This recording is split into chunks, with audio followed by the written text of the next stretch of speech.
Ram Krishna Hare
हरिदासाची घरी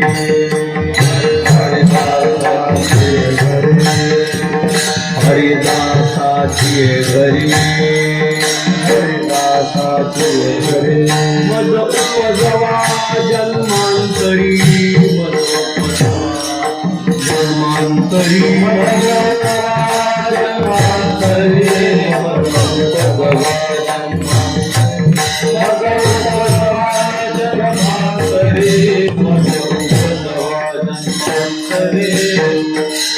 हरिदासाची घरी हरिदासाची घरी हरिदासाची घरी हरिदासाची घरी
संकीर्तनातली पहिलीचा आदरणीय हरिभक्तीपरायण परमपूजनीय पांडुरंग महाराज आळंदीकर आणि आदरणीय हरिभक्तीपरायण सुनीलजी महाराज पारे.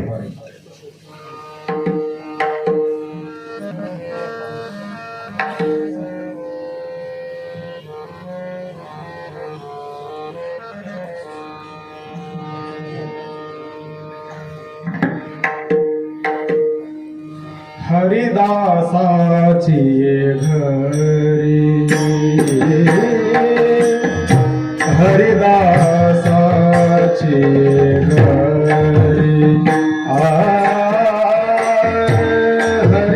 हरिदासाची घरी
मज उपजावा जन्मांतरी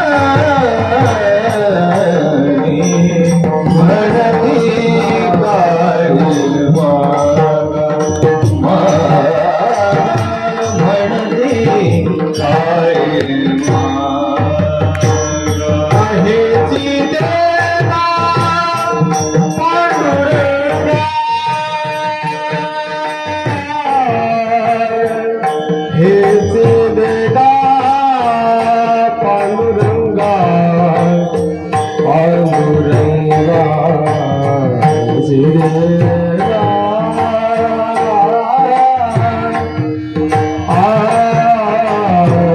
हेचे देवा पांडुरंगा हेचे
हरिदासाची घरी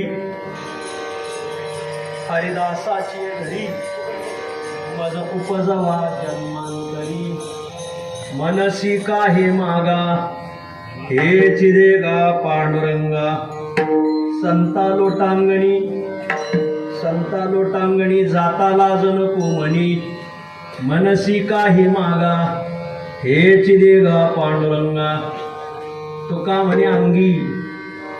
म्हणे अंगी शक्ती देई नाचे रंगी मनसी काही मागा हे चिदेगा पांडुरंगा नमो तया माता पित्याचे पालन नमो तया माता पित्याचे पालन नमो तया माता पित्याचे पालन नमो तया माता पित्याचे पालन नमो त्या वचन सत्य नमो त्या वचन सत्य नमो त्या वचन सत्य नमो तया माता पित्याचे पालन नमो तया माता पित्याचे पालन पित्याचे पालन पित्याचे पालन नमो त्या वचन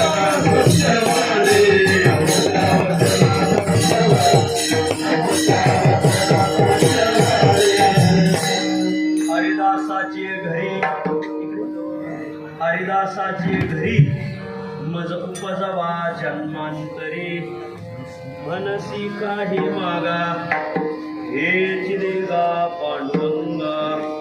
प्रस्तुत प्रसंगी प्राप्त स्थळी संप्राप्त सेवेसाठी निवडलेला अभंग श्री क्षेत्र देहनिवासी असलेले वैष्णवाग्रगणी कैवल्यदानी परंपरा अभिमानी हट्ट शिरोमणी जगद्गुरु तुकोबाराय यांच्या अखिल विश्वाला चंद्रभागा मातेप्रमाणे पावन करणाऱ्या अभंग संहितेतील हा अभंग आहे.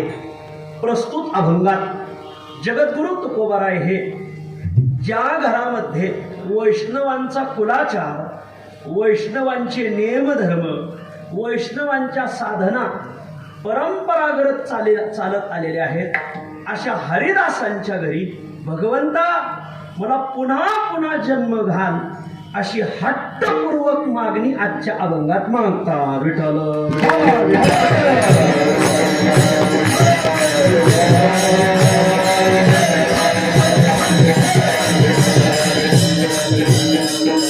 अभंगावर काही विवेचन करण्यापूर्वी दोन शब्दाचा अल्पसा परिहार देणं अत्यंत अगत्य आहे. पुण्य पावन मुळामाई प्रवरामाईच्या प्रवाहाने पवित्र झालेला तालुका, कैवल्य साम्राज्य चक्रवर्ती संत श्रेष्ठ ज्ञानोबरायांच्या पादस्पर्शाने पावन झालेला तालुका तथा सकल संतांचे कवी संत कवी महिपती महाराजांच्या जन्माने लीलेने समाधीने दैदिप्यमान झालेला तालुका आणि ब्रह्मीभूत सद्गुरू रघुनाथ महाराज उमरेकर, सद्गुरू नारायणगिरी महाराज, सद्गुरू बलशी बाबा तांबे, सद्गुरू धोंगडे गुरुजी आदी आदी साधूंच्या कीर्तनाने दहळून निघालेला तालुका राहुरी तालुका. या राहुरी तालुक्यात आपल्या या राहुरी स्टेशनला या परिसरात जी काही परंपरेने साधना करणारी घरं आहेत, परंपरेने उपासना करणारी जी काही घरं आहेत, त्या अनेक घरांमध्ये आपल्या वारकरी संप्रदायाची परंपरेने उपासना करणारं एक घराणं म्हणजे आपल्या सर्वांचा आवडता म्हसे परिवार. विठ्ठल विठ्ठल.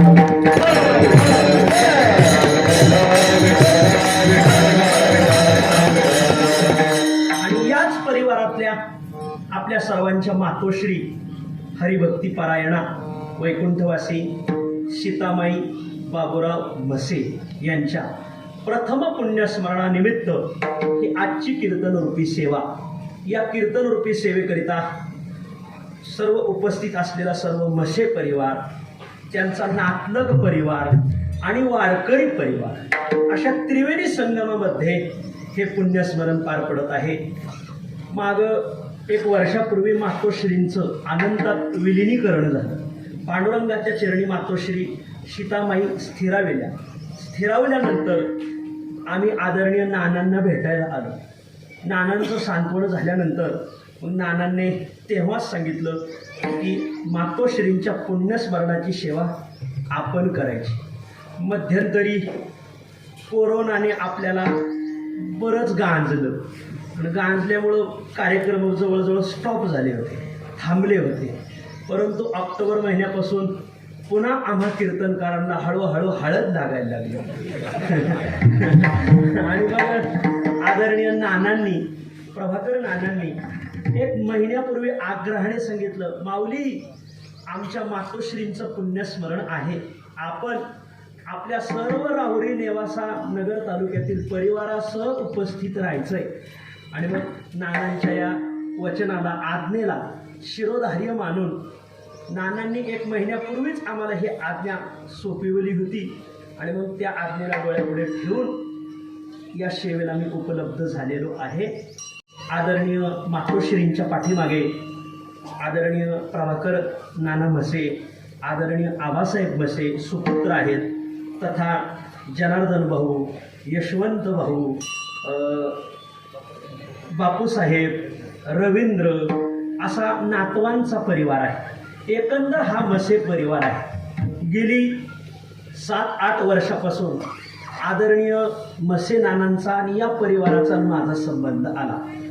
हा परिवार म्हसे परिवार गुणसंपन्न परिवार आहे. विठ्ठल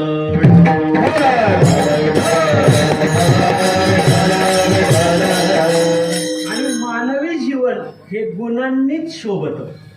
पुष्पाची शोभा त्याच्या दिसण्यावर नसून त्याच्या सुगंधावर आहे. माता माऊलीची शोभा तिच्या अलंकारावर नसून तिच्या लज्जेवर आहे. गायीची शोभा तिच्या रंगावर नसून शृंगावर आहे. तशी मानवाची शोभा ही डामाडौलावर नसून गुणसंपन्नतेवर आहे. पुष्प हे फूल हे गंधाने शोभतं, माता माऊली ही लाजेने शोभते, गाय ही शृंगाने शोभते, तसं मानवी जीवन हे गुणसंपन्नतेने शोभतं. आमचा म्हसे परिवार हा गुणसंपन्न परिवार आहे. आदरणीय प्रभाकर नानांचा आमचा 7-8 वर्षापासून जेव्हापासून संबंध आला, अनेक गुणांनी युक्त असलेला हा म्हसे परिवार आहे. विठ्ठल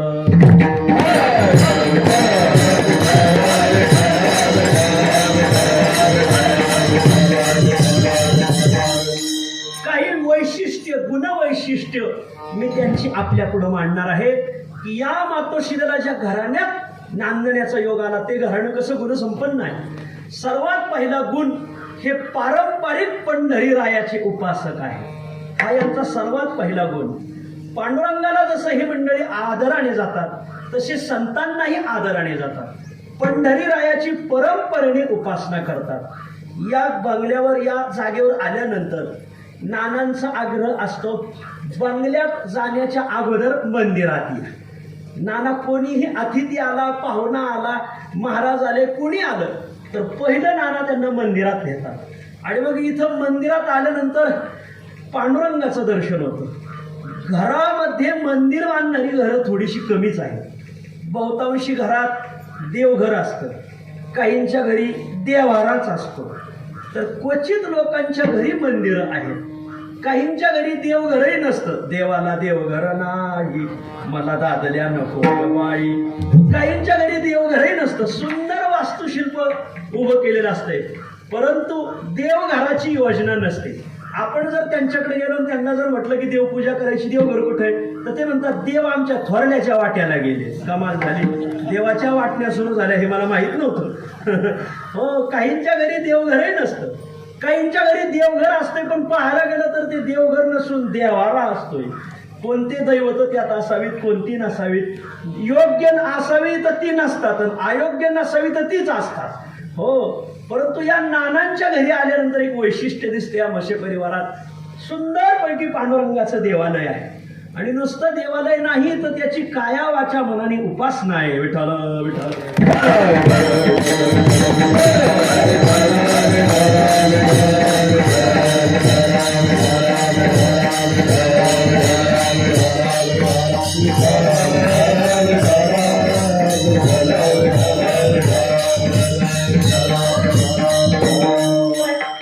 या घरामध्ये, या देवालयाला अखंड हरिनाम सत्याची शोभा आहे. मंदिर म्हटलं का ते सप्ताहाने शोभत. मंदिर तिथं राजकारणाच्या बैठकीने नाही शोभत. मंदिरामध्ये बैठकी करण्यापेक्षा मंदिर हा सप्ताहाने शोभत, पारायणाने शोभत. उन्हाळ्यामध्ये कोरोनाची महामारी आल्यानंतर बरेच सप्ताह बंद पडले. आदरणीय नानांना फोन केला, नाना आपला उन्हाळ्यातली उत्सव कसा करणार? त्यांनी माऊली मी पारायण करणार, काकडा करणार. आणि काकडा करून, पारायण करून, हरिपाठ करून नानांनी कोरोनासारख्या महामारीत हा उत्सव चालविला. म्हणजे हे परंपरेने वारकरी संप्रदायाचं उपासना करणारं घर आहे. एक. दोन, अनाथाविषयी करुणा असलेलं हे घर आहे.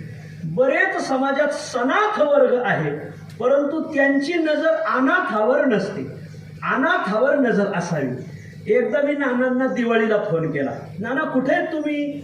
तर नानांनी फोन मला सांगितलं, माऊली मी पंढरपूरला आलो. म्हणजे पंढरपूरला पांडुरंगाच्या दर्शनाला? असं सणावाराला आता घरी पाहुणे रावळे येतात, पै पाहुणे येतात, तुम्ही पंढरपूरला का गेले? ते म्हणजे माऊली आमच्या पूर्वजांचा नेम आहे की केलेली दिवाळी पांडुरंगाच्या घाटावर जे अनाथ दुबळे आंधळे पांगळे राहतात ना, त्यांना दिवाळी अगोदर खाऊ घालायची, मग आपण खायची. अशी अनाथाला सनाथ करणारा हा परिवार आहे. विठ्ठल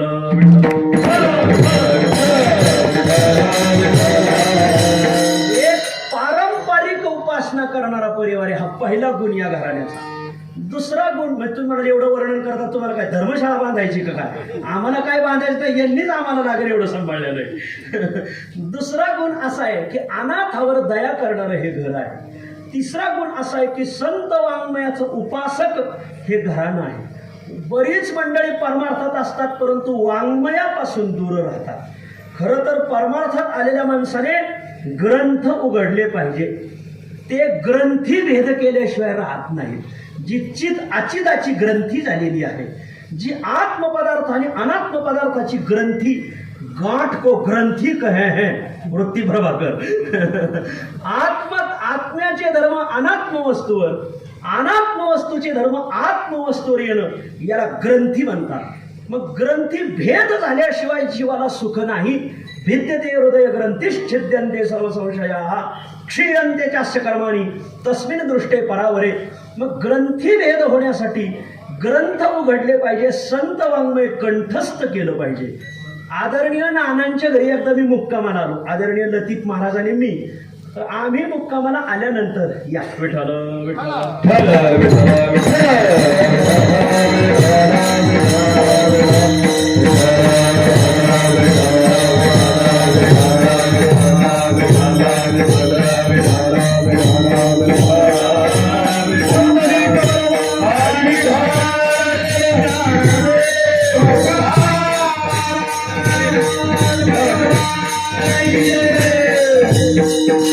संत वाङ्मयाची उपासना करणारं घर आहे. एकदा काहीतरी या परिसरात कुठंतरी कीर्तनाला आलो होतो. आल्यानंतर मुक्कामाला कुठं जायचं तर लतीफ महाराज म्हणजे आज नानांच्या घरीच मुक्कामाला जाऊ. मुक्कामाला आलो, पहाटे उठून स्नान केलं. माझा नित्यनेम असा आहे बरं का, माझा दिनचर्या की मी रोज काकड्याची जवळजवळ माझी 250 अभंगाचा नेम आहे. अंगावर तांब्या पडला रूप पाहता लोचनीपासून सुरू करायचं तर थेट ज्ञानदेव तुकारामपर्यंत.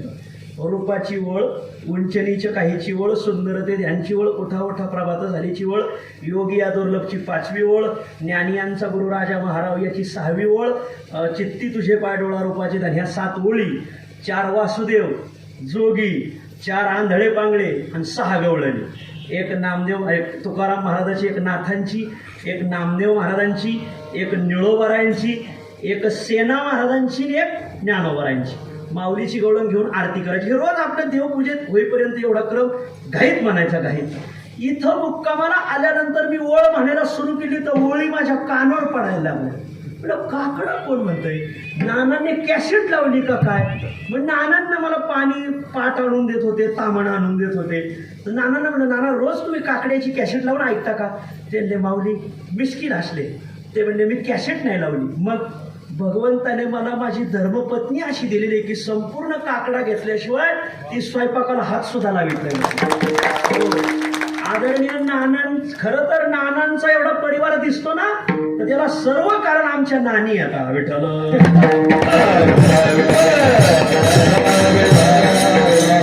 खरंच तुम्ही एक दिवस इथं मुक्कामी या आणि अनुभव घ्या. खरं तर मी कालही मुक्कामीच येणार होतो, परंतु तुमच्याकडे पै पाहुणे राहतील. मग आमचे शिवाजी दादा शिंदे म्हटले तुम्ही टाकळीने यालाच या. नाहीतर नानांकडे आलं का सकाळी आपण अभंग म्हणायचे नाही, नानींचे अभंग कानावर पडतात. आणि खरंच आहे, ज्या घरामध्ये जर सौभाग्यवती असे संस्कार जतन करील तर ते घर निश्चित म्हणजे परमार्थाचं फळ गाठल्याशिवाय राहत नाही. खरं सांगू, घरावर बापापेक्षा आईचे संस्कार महत्वाचे असतात. माता माऊलीचे संस्कार कितीही पुरुष बलदंड असू द्या, परंतु माता माऊलीच्या सहकार्याशिवाय आतापर्यंत संसारात कोणीही पुरुषाने यशाचं कळस गाठलेलं नाही. नानांचं जे यशाचं कळस दिसतंय ना, याला सर्व बाजू नानींची आहे. खरं सांगू, महिलांना एक नाव आहे शास्त्रात, काय? अर्धांगिनी. अर्धांगिनी का म्हणतात? शास्त्रात श्लोक आहे, अर्धम भार्या पुरुषस्य. शास्त्रकार सांगतात माता माऊली ही पुरुषाचं अर्ध अंग असते. ज्या पुरुषाची माता माऊली निवर्तली ना त्याला अर्धांग वायू झाला म्हणून सांगा. असं आहे. आदरणीय नानांच्या घरी संत वचनांची फार जोपासना केली जाते आणि संतांवर अतिशय विश्वास. महिपती महाराजांची वारी इथून बैलगाडीने ही मंडळी करायची पूर्वी. आता गाड्या घोड्या झाल्या. दर महिन्याला महिपती महाराजांच्या पवित्र समाधीवर मस्तक लावतात ही मंडळी. एक दिवस नानी आजारी पडल्या, रात्रीची वेळ. नाना घाबरले, काय करावं? काही नाही, नानाने फक्त महिपती महाराजांची समाधी डोळ्यापुढे आणली. महिपती महाराज, आमच्याकडून जर काही चूक घडली असेल तर आम्हाला पदरात घ्या आणि एवढं आमचं पेशंट तुमच्या दारात पदरात घालतोय. अक्षरशः नानीला अर्ध्या तासात त्या आजारातून उतार पडला. हे नानांनी मला स्वतः सांगितलं. ते दुसऱ्याच दिवशी मी नानीला घेऊन दर्शनाला गेलो. असं गुणसंपन्न हे घराणं आहे आणि त्याचीच पावती की आज कोरोनात कोणीही कोणाकडे जात नाही. लग्न जर असेल तर माणसं लग्नाच्या अगोदर जातात किंवा लग्नाच्या शेवटी जातात किंवा दुसऱ्या दिवशी भेटायला जातात. कोणीही कोणाच्या कार्यक्रमाला सध्या जात नाही. परंतु आज तालुक्यातली दिग्गज घराणे आज इथं उपस्थित आहे. हे नानांच्या सेवेची पावती आहे विठ्ठल.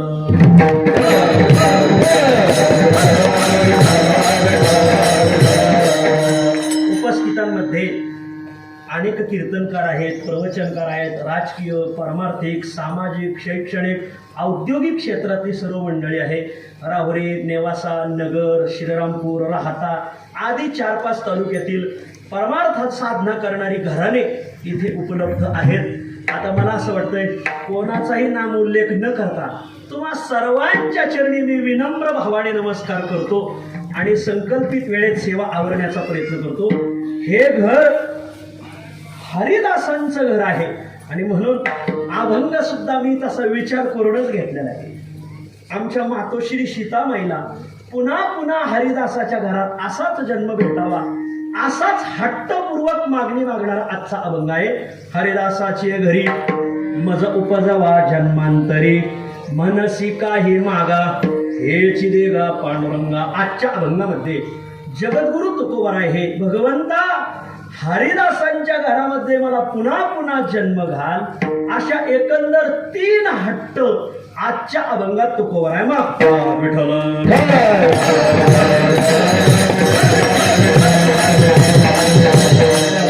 मृत्यू लोकात जन्माला आलेल्या प्रत्येक प्राण्याला आपल्या जीवनात काहीतरी मिळवायचंय, काहीतरी वस्तूचा संग्रह करायचा आहे. मृत्यू लोकात जन्माला आलेला मानव तसा संग्रह प्रधान जीवन जगतो. मृत्यू लोकात आलेली माणसं प्रत्येक जण काही ना काही गोष्टीचा संग्रह करताना तुम्हाला दिसतील. कोणत्या कोणत्या गोष्टीचा संग्रह करतात? आवश्यक गोष्टीचा तर संग्रह करतातच, आवश्यक गोष्टी तर मिळवितातच, पण ज्या गोष्टी अनावश्यक आहेत त्याही गोष्टी माणसं मिळवितात, त्याही गोष्टींचा मानव संग्रह करतात. उदाहरण देऊन सांगायचं झालं तर शेतात राहणारा जो वर्ग आहे त्या व्यक्तीने एक गोष्टीचा संग्रह जरूर करावा. कोणतं? दारी श्वान असावं, म्हणजे कुत्रा असावं. का बरं? रानची वस्ती आहे, कोणाची जरी चाहूल जाणवली तर कुत्रा हा प्राणी प्रामाणिक आहे. ज्याची भाकरी खातो तो त्याचीच चाकरी करतो. हे खरं तर मानवांना हे जमत नाही बरं का. मानव भाकरी एकाची खातात आणि बटन दुसऱ्याचं दाबतात. लक्षात आलं ना? 15 तारखेचं सांगतोय. परंतु श्वान हा असा प्राणी आहे, कुत्रा हा असा प्राणी आहे ज्याची भाकरी खातो त्याचीच चाकरी करतो. आणि म्हणून रानच्या वस्तीला ज्याला राहायचंय त्याच्या दारी श्वान असणं, कुत्रा असणं ही जमेची बाब आहे. याचा संग्रह असावा. ही काही याला म्हणायचं आवश्यक बाबींचा संग्रह. पण कधी कधी माणसं अनावश्यक बाबींचाही संग्रह करतात. शहरात राहणाऱ्या लोकांना जिथं थोडक्यात खोल्या आहेत, तुम्ही मुंबईला गेले नाहीत, घाटकोपरला जर गेले असाल तर घाटकोपरच्या खोल्या या एवढ्याच अंथरुणा एवढ्याच आहेत. मला छोट्या छोट्या खोल्यात जिथं संग्रह करण्याची जागा नाही तिथेही लोक संग्रह करतात. आणि कोणत्या अनावश्यक गोष्टींचा. शहरातल्या लोकांना कुत्र्याचा काय संग्रह गरज आहे? कुत्र्याची काही गरजच नाही. एक मनुष्य त्याच्या मालकीनीला म्हणला, का ग मी दिवसभर ड्युटीला जातो, तू एकटीच घरी असते, तुझी करमणूक व्हावी म्हणून एखादा कुत्रा आणून देऊ का? ती म्हणजे अय्या काय गरज आहे, तुम्ही आहेत ना. विठ्ठल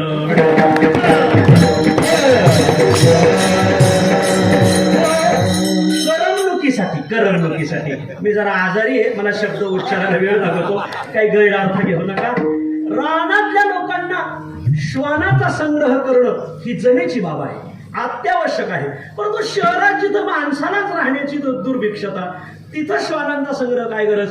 पण माणसं संग्रह करतात, आवश्यक गोष्टीचाही संग्रह करतात, अनावश्यक गोष्टीचा संग्रह करतात. डोक्यावर केस असणं आवश्यक बाब आहे, नाही थंडी लागावी म्हणून, पण हातात केस असणं माणसाला ही मात्र अनावश्यक बाब आहे. एका घरी पाहुणे पाहायला आले, पाहून गेल्यानंतर त्या ज्यांच्या घरी पाहायला आले होते त्या घरात 21 वर्षाची मुलगी होती आणि एक 20 वर्षाचा मुलगा होता. विठ्ठल विठ्ठल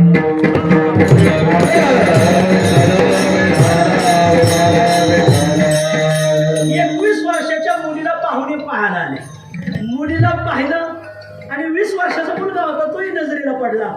पाहुणे निघून गेले, दुसऱ्या दिवशी पाहुण्यांनी निरोप पाठविला, पसंत आहे की नाही. तर चिठ्ठी आली. चिठ्ठी आल्यानंतर त्या घरच्या सदस्यांनी वाचली, आईने वाचली आणि त्या 20 वर्षाच्या मुलाला जवळ बोलवलं, इकडे बाळ्या तू उद्या पहिले केस कमी कर. बाळ्या म्हणला चिठ्ठीचा केसाचा काय समज? अरे चिठ्ठीत असलेलं थोरलीपेक्षा धाकलीच पटली. म्हणजे त्याला एवढे केस होते की तो मुलगी दिसत होता.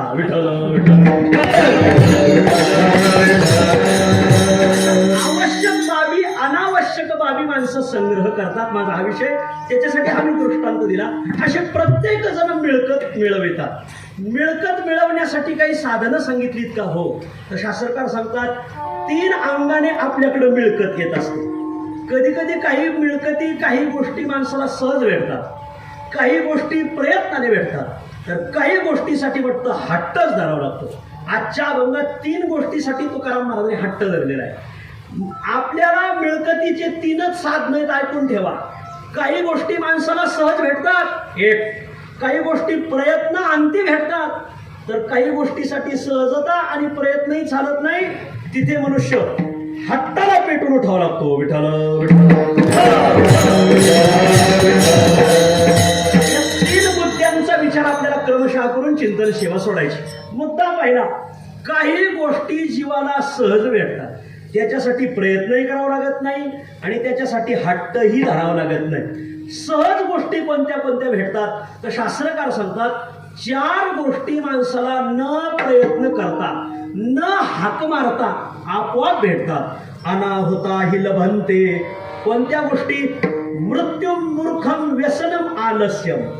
शास्त्रकार सांगतात या 4 गोष्टी माणसाला न मागता न प्रयत्न करता न हट्टाला पेटता 4 गोष्टी माणसाला सहज प्राप्त आहेत. कोणती?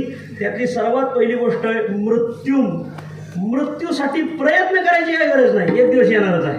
मृत्यूसाठी हट्टाला पेटून उठायची काही गरज नाही, एक दिवस येणार आहे. आत्महत्या करायची काही गरज नाही, ती भेटणारच आहे आपल्याला. न लगे द्यावा जीव सहजची जाणार. न लगे द्यावा जीव सहजची जाणार. न लगे द्यावा जीव सहजची जाणार. न लगे द्यावा जीव सहजची जाणार. आहे हा विचार आहे हा विचार काही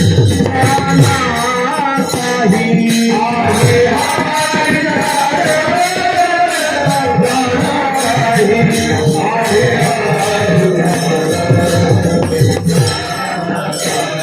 न लगे जावा जीव सहजची जाणार. न लगे जावा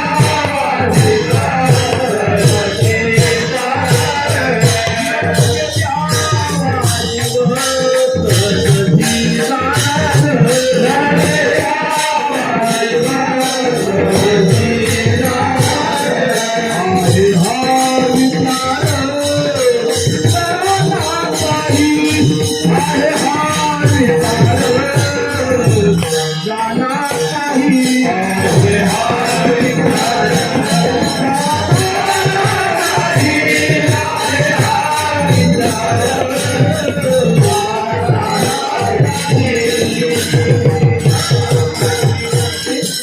जगद्गुरु तुकाराम महाराज म्हणतात, मृत्यू दर्शन माणसाला सहज आहे.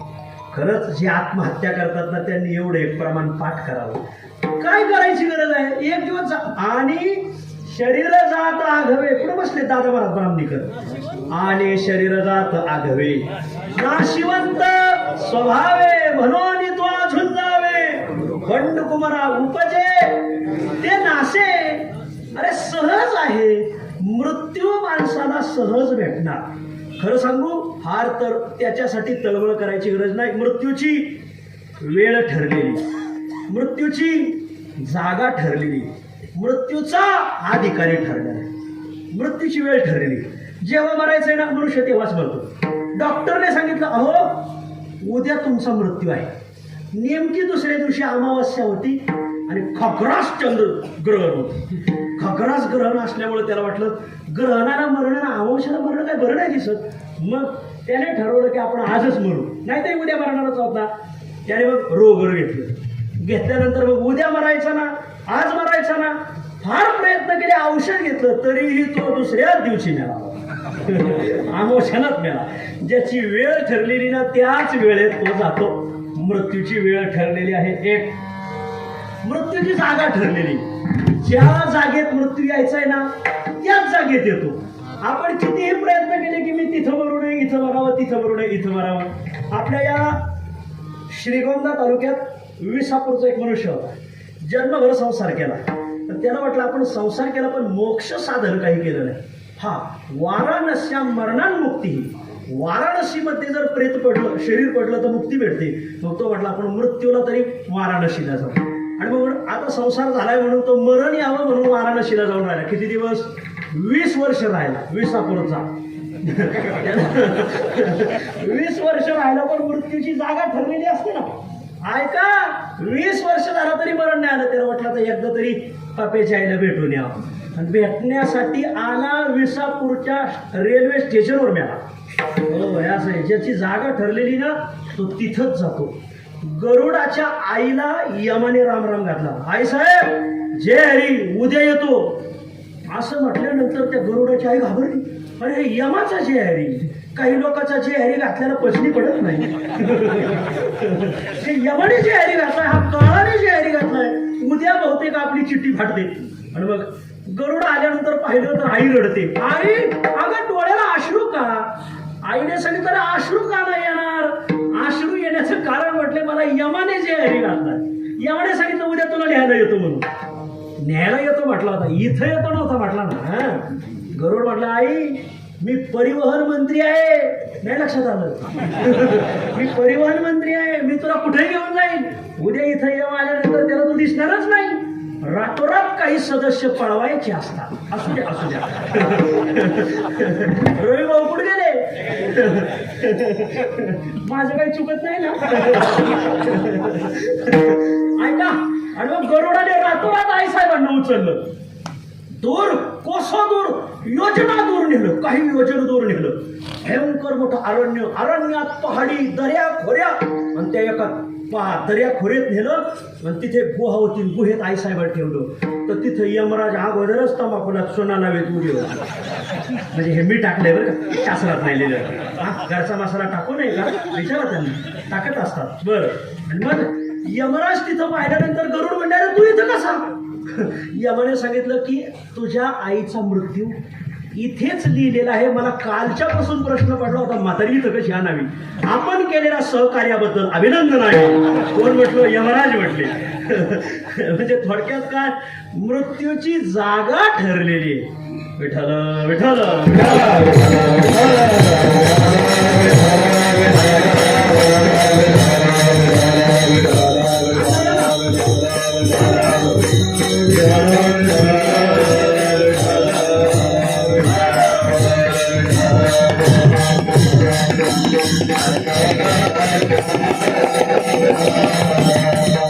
मृत्यूची वेळ ठरलेली आहे एक, मृत्यूची जागा ठरलेली आहे दोन, आणि मृत्यूचा अधिकारी ठरलेला आहे. ऐका, ज्याचा मृत्यू ठरलाय त्याचाच होतो, बाकीच्यांचं होत नाही. जो अधिकारी मृत्यूचा 100 जण असतील त्याचा एकाचा जर ठरला तर तोच जातो. नवीन वाचतात बा. असे शेकडो उदाहरण आहेत. एक ट्रिप 7 पुड्याच्या पर्वतातून चालली होती, पर्वतरांगातून जात असताना असा विजेचा कडकडाट सुरू झाला. असं आभाळ, असं वादळ सुटलं. विजा यायच्या, बसच्या जवळ यायच्या, कडकडून कडाडून मागा जायच्या. 30-40 वेळा विजा त्या एसटीच्या जवळ आल्यानंतर ड्रायव्हर हुशार होता. ड्रायव्हर मागा आला, त्यांनी गाडी उभी केली. हे पहा, 50 जणांमध्ये कोणीतरी एक पायाळू आहे, त्याच्यामुळं 20 त्याच्याकडे येत आहे. हात जोडून विनंती आहे, 49 जणांचं मरण तुझ्यामुळं ओढवेल. 10-20 वेळा वीज आपल्या एसटी जवळ येऊन गेली. मग काही करा त्याला बाहेर काढा. आता एकाच गावची ट्रिप असल्यामुळं गावातल्या माणसाला माहिती असते की कोण कोण पायाळू आहे आणि कोण कोण डोकाळू आहे. डोकाळू सांगायची गरज आहे का? नवीन नाही, काय गरज नाही ना, लक्षात आहे. आणि मग कोण पायाळू गावाने सांगितलं हाच पायाळू एक मनुष्य. त्या गाडीमध्ये एक मनुष्य होता, त्याला बाहेर काढलं. त्याला सांगितलं अरे बाबा ही गावचे तर तुझ्या नातल्यागातले, तुझ्या घरातले 49 जणांचा मृत्यू तुझ्यामुळे येईल. ही वीज तुझ्याकडे येत आहे, मग तू बाहेर होऊन गाडीला पुढे जाऊ दे. तोही मोठे मनाचा होता महाराज. त्याला वाटलं ठरलेलं आपण जर अधिकारी असून मृत्यूचा तर आपलाच मृत्यू होईल. तो मनुष्य खाली उतरला आणि गाडी 100 फूट पुढे गेली. गाडीवरच वीज पडली आणि 49 मिनिट एकटाच वाचला. कस काय नंबर हुकतो कधी कधी. हो, जो अधिकारी बघा त्याला बाहेर सगळ्यांनी काढलं मारायसाठी, तर 49 मिनिट तो वाचला. मृत्यूचा अधिकारी ठरलेला आहे. शहरात एक जण पाव विकत निघाला. पाव पाव पाव, बटर बटर, पाटी होती डोक्यावर आणि त्याच्यात पाव होते. 5व्या मजल्याची बिल्डिंग होती. तिथून जात असताना 5व्या मजल्यावर एक मनुष्य पडला, खाली पडला. मृत्यूचा अधिकारी ठरलेला आहे. पडल्यानंतर तो त्या पाटीवर पडला. पाव बटर पाव गादीवर पडला. तो वाचला, पण पाववाला मान मोडून मिळाला. कोणाचा नंबर लागला आणि कोणाचा नंबर लागला.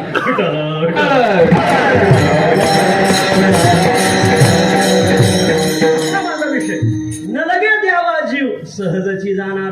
काही गोष्टी माणसाला सहज भेटतात. एक, मृत्यू सहज भेटतो, मृत्यू. दोन, मूर्ख दर्शन, मूर्खाची भेट व्हावी याच्यासाठी काही प्रयत्न करावे लागत नाही. आपण घराबाहेर पडलो, एखादा मूर्ख आपल्याला भेटल्याशिवाय राहत नाही. त्याला काही प्रयत्न करावा लागत नाही, हट्ट करावा लागत नाही. घराबाहेरच पडायची गरज नाही, गरज आहे असंही काही नाही. काही काही घरातही असतात महाराज. तुका म्हणे ऐसे आहेत का घरी, असेही काही असतात. एका घरी शुभविवाह होता आणि त्या घरात एक मूर्ख होता. उद्या शुभविवाह म्हणून आदल्या दिवशी सर्व घराने मीटिंग घेतली. हे बघ, उद्या मंगल परिणय आहे, आपल्या घरात मंगल कार्य आहे. तू असं बोलतो की अखंड अशुभ वाणी.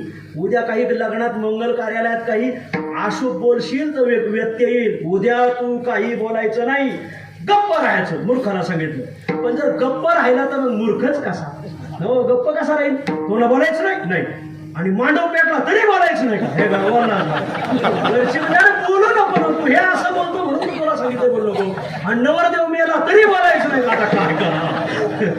आई साहेब थोड्या बोललो का उद्या काही बोलायचं नाही. तो ना ठीक आहे, उद्या मेला स्नान करा.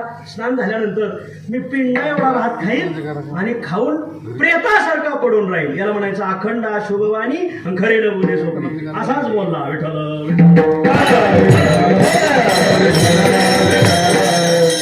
मूर्खाचं दर्शन सहज आहे. मृत्यू मूर्खम व्यसनम. तल्लप माणसाला सहज होते. एखाद्या गोष्टीची तल्लप, एखादा छंद, एखादं व्यसन माणसाला सहज चढून जातं महाराज. काही कळत नाही. न कळता संग झाला सहज खेळता,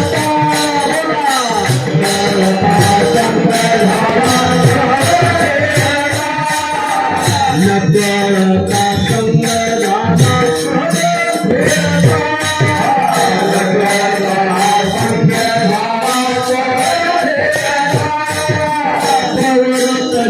चिंता मागिलाची आवरी, चिंता मागिलाची आवरी,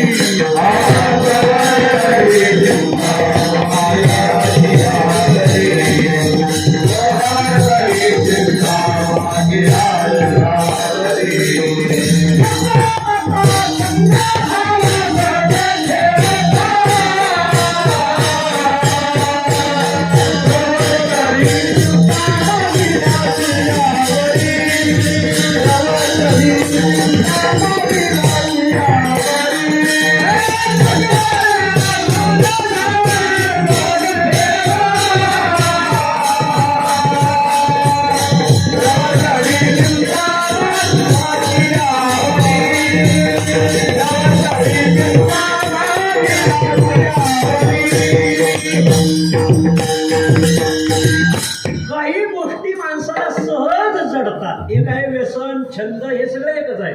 सहजतया जना छंद वाचे गोविंद गोविंद, न कळता संग झाला सहज खेळता. हो, मूर्खाचं दर्शन सहज आहे. व्यसन माणसाला नकळत लागतं. बर, मृत्यू सहज येतो. आणि चौथी एक गोष्ट आहे, अनाहुता हि लभंते मृत्यू मूर्खम व्यसनम आलस्यम. आळस माणसाला सहज.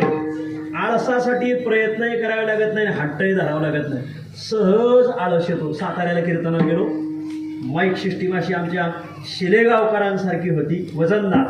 माशी बसली तर आवाज येईल, बूम आवाज येईल. सुंदरपैकी माईक सिस्टीम. सातारा भागात आजही दुहेरी हाडाची गडी, नगरी शब्द कळतोय ना, दुहेरी हाडाची गडी. मागत चौकदार होता, अगदी आपल्या चौकदारासारखा. किती कौतुक करावा असे कैतिके. चौकदार मागे उभे आणि दृष्टांत असा रंगात आला. चौकदारने अशी काठी ठेवून माझ्या पाठीमागे उभे होते. नाही तुम्ही नाही, प्रात्यक्षिक नाही करायचं आपल्याला. आणि काहीतरी आमचं चाललं होतं चिंतन. शांत वातावरण, आळस माणसाला सहज आहे. तुम्हाला हे सांगायचंय.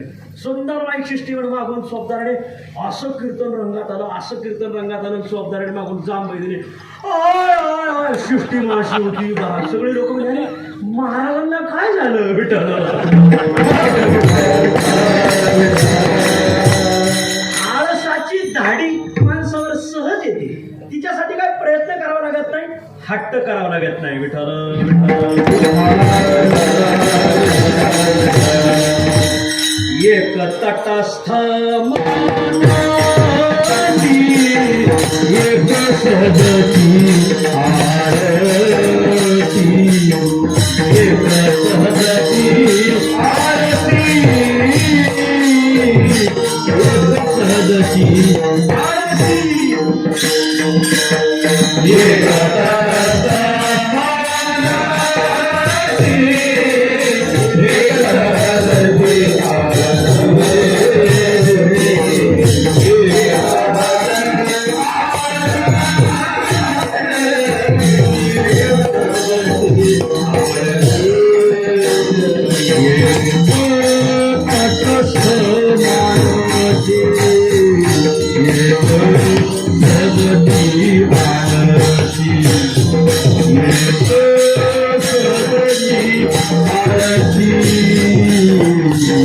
एक सहजची आरती.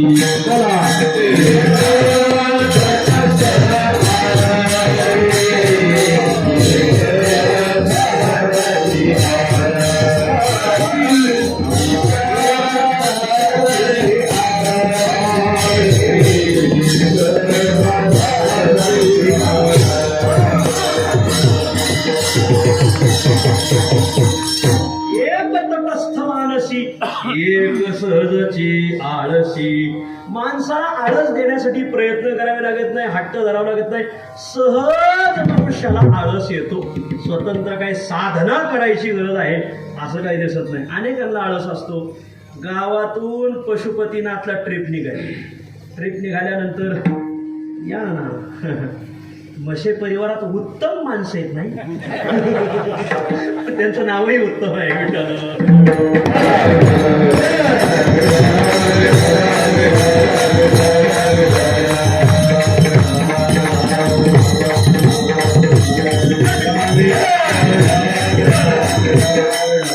आपला विषय असा चाललाय, आळस माणसाला सहज येतो. काही माणसाला सहज आळस असतो. गावातून पशुपतीनाथला ट्रिप निघाली. महिला मंडळाची ट्रिप होती, बचत गटाची. मग सगळ्या महिलांनी गावात आग्रह केला, लक्ष्मीबाई चला ना पशुपतीनाथला, चला ना पशुपतीनाथला. पण लक्ष्मीबाई आळशी होत्या. ती म्हणजे पशुपतीनाथला जाण्याची गरजच काय आहे. म्हणजे काय, माझ्या घरीच आमचा पशुपतीनाथ असल्यामुळं पशुपतीनाथला जायची गरज काय, आळस आहे. नाहीच गेल्या.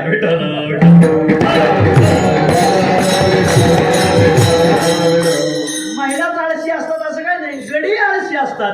गावातून ट्रिप निघाली काठमांडूला. मित्र म्हणजे अरे रामराव चला ना काठमांडूला. ते आता इथंच खाट मांडून कशाला काठमांडू. असं माझ्याकडे भरपूर भारणं आहे, पण मला ते सांगून तुमचा वेळ घ्यायचा नाही. माझी बुद्धी संपली. काही गोष्टी माणसाला सहज प्राप्त होतात. अनाहुता हि लभन्ते मृत्युं मूर्खं व्यसनम आलस्यम. 4 गोष्टी माणसाला सहज प्राप्त होतात. काही गोष्टी सहज प्राप्त होतात, तर काही गोष्टींसाठी प्रयत्न करावे लागतात.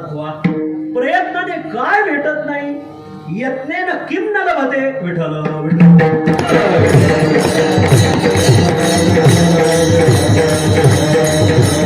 यत्न करीता तेने गायन हे, यत्न करीता तेने गायन हे, यत्न करीता तेने गायन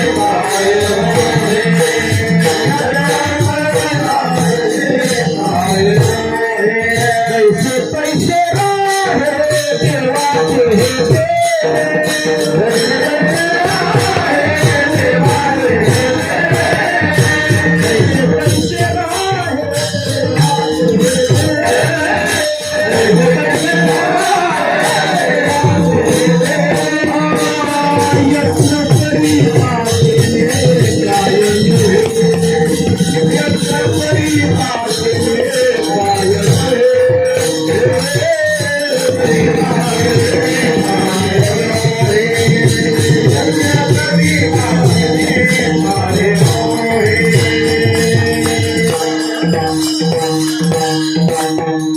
काही गोष्टींसाठी प्रयत्न करावा लागतो.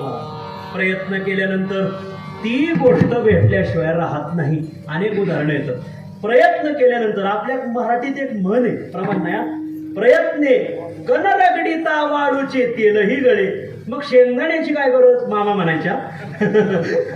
त्यांचं असं नकळत चाटून बोललं जायचं मला. मग शेंगदाण्याची काय गरज. प्रयत्नाची उद्यमेन हि सिद्ध्यन्ति कार्याणि न मनोरथैहि. कीर्तनकारांपेक्षा श्रोत्यांचेच पाठांतर जास्त आहे. उद्यमेन हि सिद्ध्यन्ति कार्याणि न मनोरथैहि. दृष्टांत दिलाय नहि सुप्तस्य सिंहस्य मुखे प्रविशन्ति मृगाः. शास्त्रकार सांगतात कष्टानेच कार्य सिद्धीला जातं. उद्यमेन हि सिद्ध्यन्ति काय कार्याणि न मनोरथैहि. नुसते मनोरथाच्या उतरंडी उतरी रची. अशा किती जरी उतरंडी उतरत आणि रचत बसला तरी कार्यसिद्धीला जात नाही. कार्यसिद्धीसाठी प्रयत्नांची अपेक्षता महत्वाची. प्रयत्न करावे आणि मग लाभ मिळवावा. 50-100 मुलं परीक्षेला बसतात शाळेमध्ये. बसल्यानंतर जो प्रयत्न करतो तोच नंबर आणतो. मागच्यांना नंबर आणण्यासाठी सहज नंबर भेटत नाही, प्रयत्न करावे लागतात. ऐका, काही गोष्टी सहज भेटतात, काही गोष्टीसाठी प्रयत्न करावे लागतात. पण काही गोष्टी सहजही भेटत नाही, प्रयत्नाने भेटत नाही, त्याच्यासाठी हट्टच धरावा लागतो. प्रयत्नाने भेटत नाही. प्रयत्न केलेला तिथं कुचकामी ठरतो. तो कोबर आहे वासुदेव प्रकरणात सांगतात अवघा सारोनी शेवट झाला.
काही गोष्टीसाठी प्रयत्न केला तरीही फळ भेटत नाही. वासुदेव प्रकरणात जगद्गुरु तुकाराम मला सांगतात अवघा सारोळी शेवट झाला. प्रयत्न न चले, काही केला, किती प्रयत्न चले तरी काहीही होत नाही. अशा वेळी मिळकतीचं साधन काय. मिळकतीचं साधन तिसरंच आहे आणि शेवटचं आहे. अशा वेळी मनुष्याने हट्टाला पेटून उठायचं, हट्ट धरायचा. मला हट्ट धरला आपल्या स्वातंत्र्य सैनिकांनी. ओ मैं मेरी झांसी नहीं दूंगी. काय हट्ट होता एकेकाचा. चले जाओ. प्रत्येकाचे वाक्य ठरलेले आहेत. तुम्हाला कोणत्या नेत्यांची काय काय वाक्य. हे काय सभेचं भाषण नाही म्हणून न सांगितलेलं. बरोबर हट्टाला पेटले महाराज. स्वातंत्र्य हा आमचा जन्मसिद्ध हक्क आहे. लोकमान्य टिळक तो मी मिळविणारच. हट्टाला पेटले. ज्यावेळेस संयुक्त महाराष्ट्राची चळवळ सुरू झाली, मुंबई गुजरातमध्ये द्यायची का मग महाराष्ट्रात ठेवायची. माझ्यापेक्षा आता हे तुम्हाला माहिती, मला सगळ्यांना माहिती. त्यावेळेस सर्वच मंडळी, गुजरातवाली मंडळी ते म्हणायची मुंबई गुजरातला पाठवा, गुजरातमध्ये आली पाहिजे. महाराष्ट्रीयन माणसं ते म्हणायची मुंबई आम्हाला हवी आहे. पण सर्वकडे आंदोलन उभं राहिल्यानंतर आदरणीय चव्हाण साहेब मंत्री होते, अण्णा म्हणायचं सांगायचं. आणि मग त्यांनी सांगितलं, त्यांनी थोडीशी पडती बाजू धरली. ते म्हणजे बघा मुंबई महाराष्ट्रात असावी हे आम्हाला मान्य आहे, पण महाराष्ट्रातच असावी हा हट्ट नकोय. प्रकयात्रे होते ते म्हणजे चव्हाण साहेब, ते म्हणजे च नका लावू. तर प्रकयात्रे म्हणजे काय आहे, चला काय किंमत आहे. तुमच्या चव्हाण शब्दातला जर च काढला तर खाली वाहनच नाही. म्हणून च हट्टाला पेटले. ती मंडळी हट्टाला पेटली तर आज मुंबई महाराष्ट्रात आहे. काही गोष्टी नुसत्या प्रयत्नाने भेटत नाही, हट्टाला पेटवून खावं लागतं. पिठलं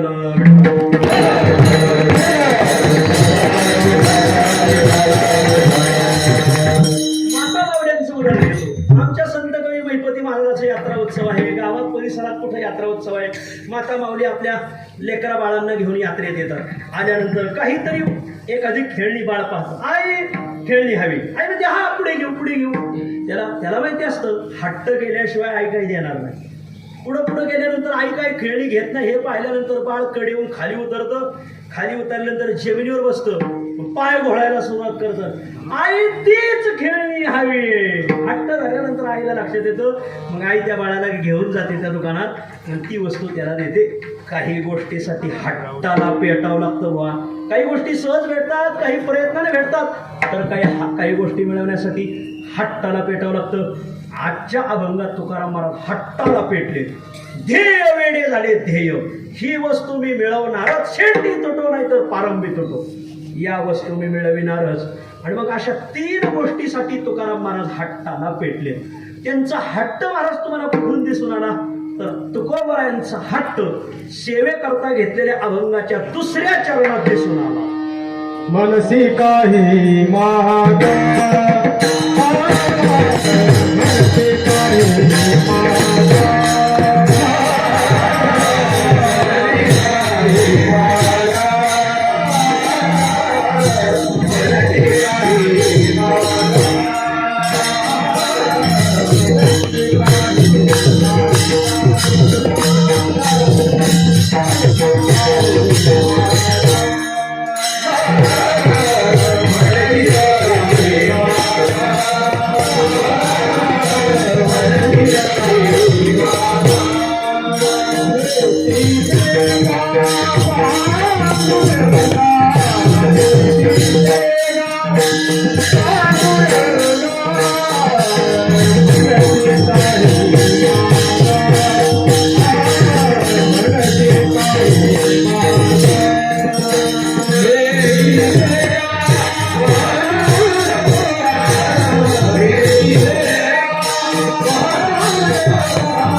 हट्टाला पेटले.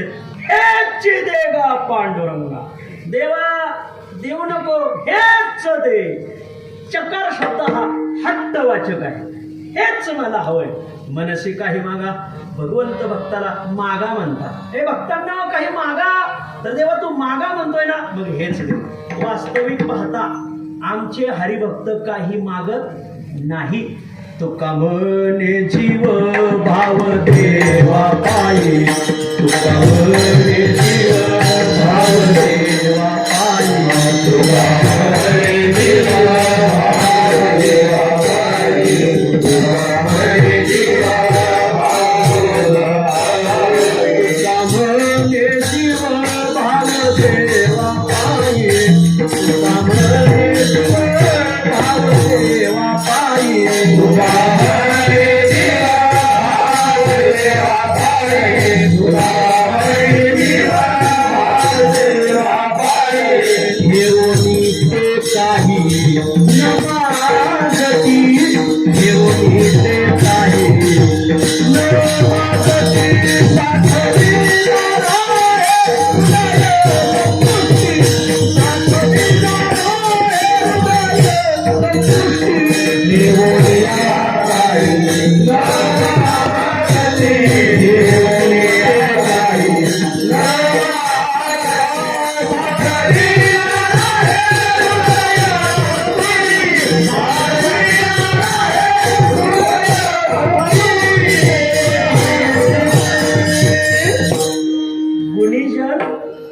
कोरोनाच्या काळामध्ये गाता गळा व हाता मळा राहिले म्हणून येजबत. तुमच्या नाही लक्षात आलं.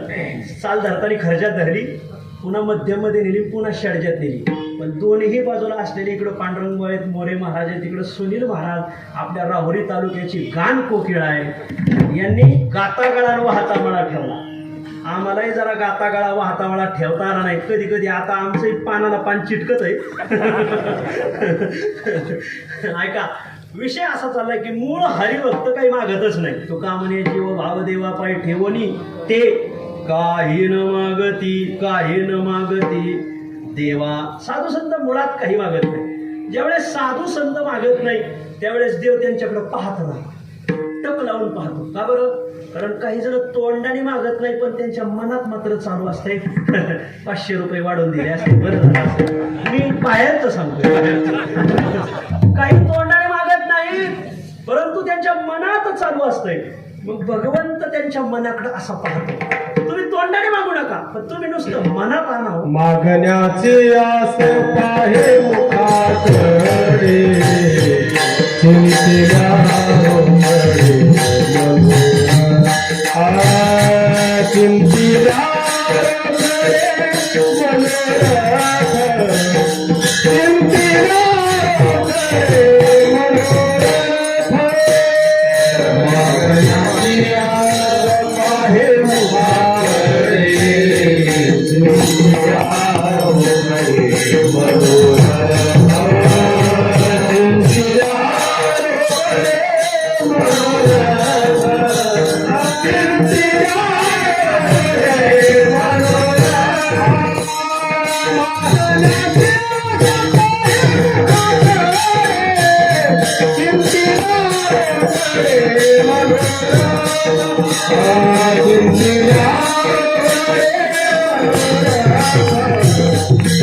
चिंतिल्या रोकडे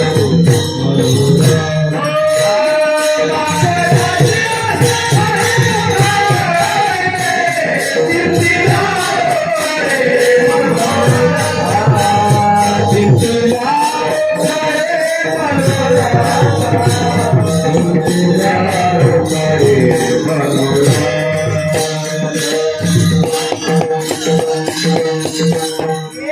हरिभक्त काही मागत नाही. मग देव म्हणतो हे तोंडाने मागत नाही तर मनात तरी असल. मग देव त्यांच्या मनाकडे पाहतो. मागण्याची वास पाहे मुखाकडे, चेहऱ्यावरून मनातले भाव कळतात बरं का. आता हे आवडे ते वृत्ती किरटी आधी बनवणीची उठी मग ते वाचा दिठी आंतरीचे धावे स्वभाव बाहेरी धरिताही पर्यावरणा. भगवंताला वाटलं यांच्या मनात तरी येत असल. मग मागण्याची वास पाहे मुखाकडे, चिंतिल्या रोकडे मनोरथ. मनोरथ चिंतिल्या, तुम्ही नुसतं मनोरथाचं चिंतन करावं. रोकडे लगेच खरे करून दाखवतो. भगवत भक्त तोंडाने तर मागत नाही पण मनातही येऊ देत नाही. मग त्यांच्या मनात सुद्धा येत नाही. गुरु शिष्य नर्मदेच्या स्नानाला जात असताना 20 फुटावर नर्मदा आली. तिथं काही धोबी समाजाची माणसं धुणत होत होती. 100 रुपयाची नोट पडली होती 20 फूट अंतर.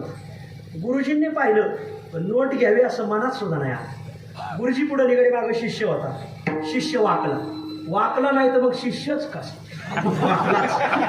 शिष्याने ती नोट उचलली का गुरुजींनी पाहिलं.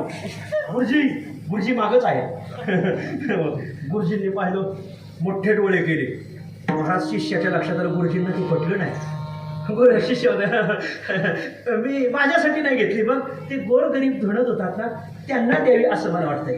गुरुजींना पुढचं बाकीत माहिती होती. गुरुजी म्हणजे दे. गेल्यानंतर त्याने ते 100ची नोट घेतली. ते धुणारे जे धोबी होते ना त्यांना म्हटलं, हो धोबी बाबा हे राहू द्या 100ची नोट तुम्हाला. धोबीने पाण्यात नदीत हात बुडवले. धोबी म्हणे साहेब आजच आले वाटतंय नर्मदेला. म्हणजे कसं काय? 3 दिवस झाले तिथं नोट पडलेली मी पाहतोय पण माझी नाही तर मी घेऊच कसं. धोबी शिष्य म्हणलं, कोण्या संस्थेत तुम्ही शिकलेले?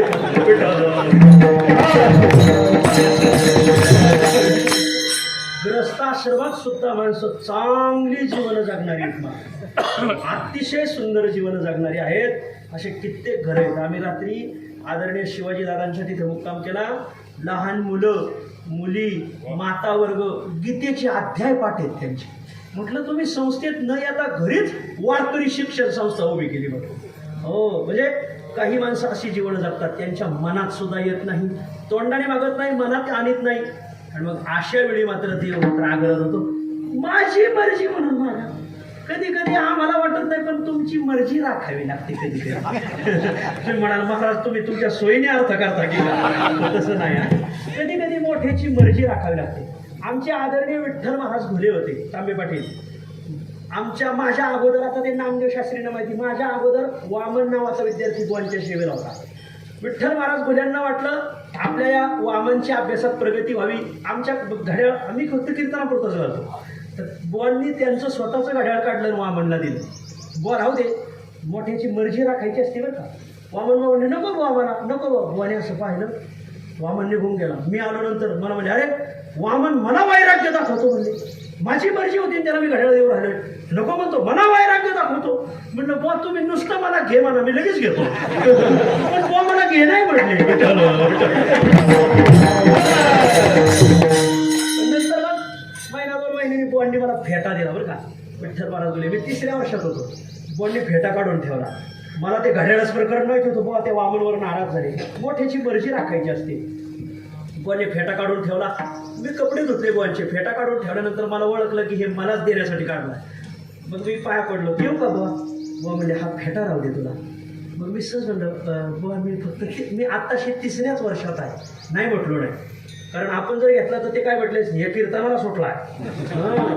मी म्हटलं बाबा मी आत्ताशी 3ऱ्या वर्षात आहे. अरे राहू दे बाळ, तुला पुढं कामाला येईल.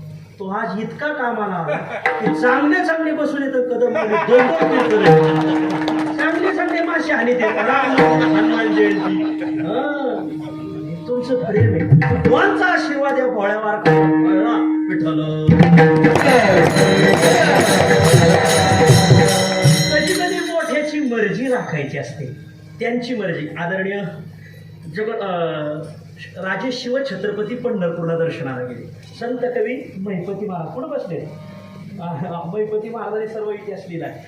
कधी कधी मोठ्याची मर्जी राखायची असते. राजे शिव छत्रपती पंढरपूरला गेले आणि बातमी कळाली की गणेशनाथजी महाराज इथून जवळ आहे. तसं दूरच आहे ते तिथून. लातूरमध्ये उजनी रांजणी नावाची गाव आहे. तिथं स्वामी गणेशनाथांचं संस्थान आहे, ज्यांचा उजनी रांजणी पुढं ताराबाद पुढं काय महिपती महाराजांनी कुठला इतिहास लिहिलाय. खरंच हा दैवी कृपेचा प्रसाद आहे महिपती. उजनी रांजणीला गणेशनाथ स्वामी राहतात. आपण त्यांच्या दर्शनाला जाऊ म्हणून राजे शिव छत्रपती आले आणि मग आपण यांच्या सहवासात 1-2 मुक्काम करू. आळंदीला आल्यावर मुक्कामी राहत जा. काही माणसं सकाळी येतात संध्याकाळीच निघून जातात. उभ्याने आले ना आडव्याने गेले. वार आहे का वार, थांबत जावं. आणि मग राजे शिव छत्रपती मुक्कामी थांबले. त्या भागातील काही कारागीर, एक जातिवंत सुतार होतात त्या भागात. आदरणीय ब्रह्मीभूत रघुनाथ महाराज उमरेकर जातिवंत कारागीर होते एक काळचे. त्यांनी लाकडी सायकल तयार केली होती. लाकडी, बरोबर आहे का? लाकडी. तांबे पाटील पुढे. तांबे पाटील लाकडी सायकल तयार केली होती रघुनाथ महाराजांनी. महाराज लाकडी सायकल एक उमरे गावात चक्कर मारली, पुन्हा आणून सोडून ठेवली. रघुनाथ महाराज उमरेकर. तसे त्या भागात एक जातिवंत सुतार होता. शिवाजी महाराजांनी त्याला बोलवून घेतलं. हे महिपती महाराजांनी लिहिले बरं का. सुंदर असा पलंग तयार केला. रत्न माणिक पाचो हिऱ्यांनी मढविला. आणि गणेशनाथ स्वामींना म्हटले तुम्ही याच्यावर मुक्काम करावा. आता काय करावं ते फकीर साधू गोंगडीवर पोत्यावर मुक्काम करणार, पण मोठ्याची मर्जी राखायची. 1 रात्र का होईना पण तुम्ही मुक्काम करा. मग गणेशनाथजी स्वामी चालतंय म्हटले आणि बाहेर पुढे गेले आणि काही खडे गोळा केले त्यांनी गोंधळभर. म्हणजे कशासाठी? म्हणजे काय नाही, चिंतनिका करण्यासाठी. किती साधना झाली, किती नामस्मरण झालं हे कळण्यासाठी मी हे खडे गोळा केले. आणि तसं त्यांनी ते मुद्दाम सांगितलं, पण त्यांना दुसरा हेतू होता. मग आणि मग राजे शिव छत्रपतींची भीड म्हणून गणेशनाथ स्वामी तिथं थांबले. थांबल्यानंतर त्यांनी त्या पलंगावर झोपत असताना ते खडे अंथरले आणि त्याच्यावर झोपले. पहाटच्या वेळी सकाळी काकडा सुरू झाल्यानंतर शिवाजी महाराज स्नान आवरून तिथं आले. गणेशनाथ स्वामींचा काकडा भजन चाललेलं दर्शन घेतलं. पाहिलं तर एवढा सुंदर शय्या केलेली, त्याच्यावर खडे टाकलेले. शिवाजी महाराजांनी महाराजजी आपल्यासाठीच पलंग बनवला. खडे कशासाठी आणले? राजे आमचं जीवन पलंगावर शोभत नाही, गादीवर शोभत नाही. काही संस्थान गाद्याचाच अभिमान, येण्या हळदी ऐका जरा. आणि मग आमचं जीवन हे गादीवर शोभत नाही, मग आमचं जीवन हे वैराग्याने शोभत. मग म्हणजे खडे म्हणले आम्ही याच्यातच झोपत असतो. पण तुमचा मान म्हणून मी याच्यावर झोपलोय, नाहीतर मी खडे हे याच्यासाठीच आणले होते. राजे शिवछत्रपतींना त्यांचा बोध असाच महाराज, समाज आमच्याकडे पाहून वागतो म्हणून आम्हाला विलास करून शोभत नाही. साधू विलासी नसावा. विलासी साधू समाजाला काय दिशा देणार? मला काही दिशा देणार नाही. राजे आम्हाला विलास करून जमणार नाही म्हणून मी खड्यावर झोपलेलो आहे. महिपती महाराज म्हणतात, शिवाजी महाराजांनी तेव्हापासून नेम केला की आपणही आजपासून समाज आपल्याकडे पाहून वागतोय ना, आपणही आजपासून गादीवर झोपायचं नाही. महिपती महाराजांची ओळी बरं का. तेव्हापासून शिवाजी महाराज शेवटपर्यंत सामान्य आसनावर थांबले. काय राजा होता महाराज. म्हणून आज त्यांचे उत्सव, शिवजयंती आधी उत्सव केले जातात. आपलं कोण नाही करायचं. विठ्ठल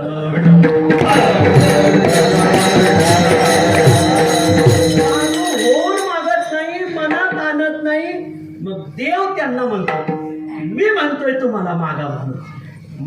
वदे उपचारे वाणी काही माग म्हणवणी. देव म्हणतो मागा. आता काय करावं? मागायचं तर नाही, मनात तर येत नाही, परंतु आग्रह मोठ्याचा आहे, टाळता येत नाही. मग मात्र तुकाराम महाराजांनी, देवा आता तू द्यायचंच म्हणतोय ना, मनसी काही मागा, द्यायचंच ना, मग आता एवढं दे, हेच दे, हेच दे गा पांडुरंगा.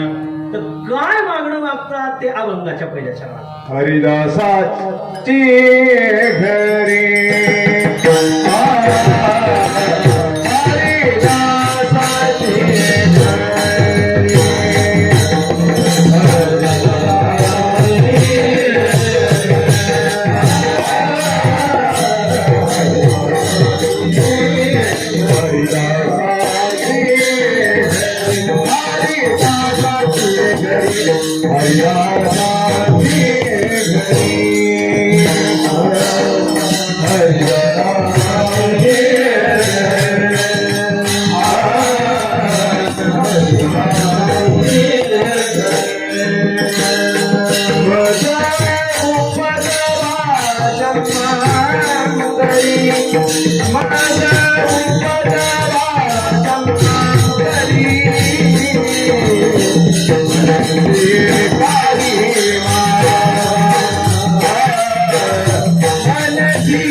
अभंगाच्या पहिल्या चरणात सांगतात, भगवंता हरिदासाच्या घरामध्ये मला पुन्हा पुन्हा जन्माला घाल. हरिदासाची घरी मज उपजवा जन्मांतरी. हरिदास कोणाला म्हणावं हा यक्ष प्रश्नच आहे. कोणालाही हरिदास म्हणू नये. तुकाराम महाराज सांगतात त्यानेच हरिदास म्हणून घ्यावं की अगोदर वासनेचं परीक्षालन करावं आणि मग हरिदास म्हणून घ्यावं. तरीच हरिदास म्हणविता श्लाघिजे निर्वासना की जे चित्त आधी. अंतःकरणात वासनेचा स्पुंजही ठेवू नये त्याने हरिदास म्हणावं. सद्गुरु जोग महाराजांनी आळंदीला मोठा उत्सव केला. शिन्नरचे बस्तीराम शेठ सारडा 1,00,000 रुपये घेऊन आले. उत्सव झाला आणि संध्याकाळी काल्याच्या संध्याकाळी बस्तीराम शेठने 1,00,000 रुपये जोग महाराज पुढे म्हणे, महाराज आपण उत्सव केला, उत्सवाला 1,00,000 रुपये राहू द्या. जोग महाराज म्हणजे बस्तीराम शेठ आपला प्रेमाचा संबंध आहे. उत्सव झाल्यावर ही देणगी कशाला? झालाय उत्सव, नकोय म्हणा. बस्तीराम शेठ म्हणले, महाराज जोग महाराज 1,00,000 रुपये तुम्हाला देणारा शेठजी भेटणार नाही या काळात. जोग महाराज म्हणले, शेठजी तुमच्या 1,00,000 रुपयाला लाख मारणारा दुसरा बुवा त्याला म्हणायचं तरीच हरिदास म्हणविता श्लाघिजे निर्वासना की जे चित्त आधी. असे जे निर्वासनिक हरिदास आहेत ना त्यांच्या घरी मला जन्म घाला. हरिदासाची घरी हरिदासांच्या घरी मज उपजवा जन्मांतरी. जन्मांतर शब्दाचा अर्थ आहे अन्य अन्य जन्मांमध्ये, म्हणजे कोणताही जन्म द्या पण हरिदासाच्या घरी द्या. विठ्ठल विठ्ठल.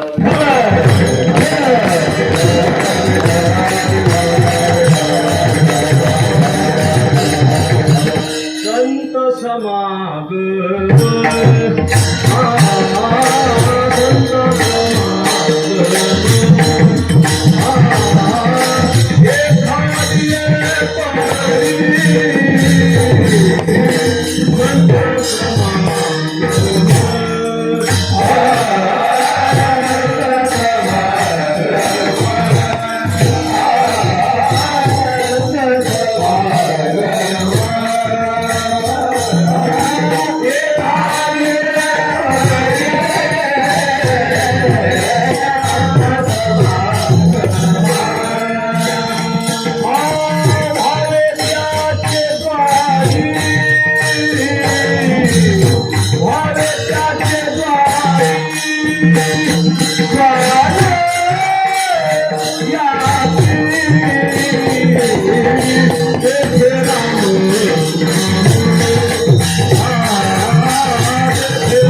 त्याचे द्वारे श्वानयाती वैष्णवाचे नानी होईन किडा. त्यांच्या नानीत याला जन्मांतर म्हणायचं. मनुष्यात जन्म दे असं नाही, कोणताही जन्म दे पण त्यांच्या घरी दे. आमच्या ज्ञानोबराच्या सोहळ्यात ठाकूरवाची दिंडी चालते. ठाकूरवाच्या घरी एक घोडा होता. ठाकूरवा थकल्यावर परभणीहून, परभणी जिल्ह्यात तिथं त्यांचं ते गाव दैठण्याहून पंढरपूरला यायची घोड्याला घेऊन. एकदा घोडा आजारी म्हणून घरी बांधला. घोडा असा निष्ठावंत होता, जर 2 एकादशी आल्या तर कोणती धरायची, तर घास न्यायचा घोड्यापुढे ठेवायचा. घोड्याने घास खाल्ला तर समजून घ्यायचा आज दशमीची, ती एकादशी धरायची नाही. दुसऱ्या दिवशी एकादशी घोड्यापुढे जर घास नेला तर घोडा खात नव्हता. असा घोडा निष्ठावान महिनावारीला जायचा दैठण्याहून पंढरपूरला. घोडा आजारी पडला तर ठाकूरवाने नेला नाही. ठाकूरबा तर घोड्याने दावं तोडून पंढरपूरला आणि चंद्रभागेत आला. ठाकूरबांचं दर्शन घेतलं, घोड्याने चंद्रभागेत देह ठेवला. चंद्रभागेत घोड्याची समाधी आहे. विठ्ठल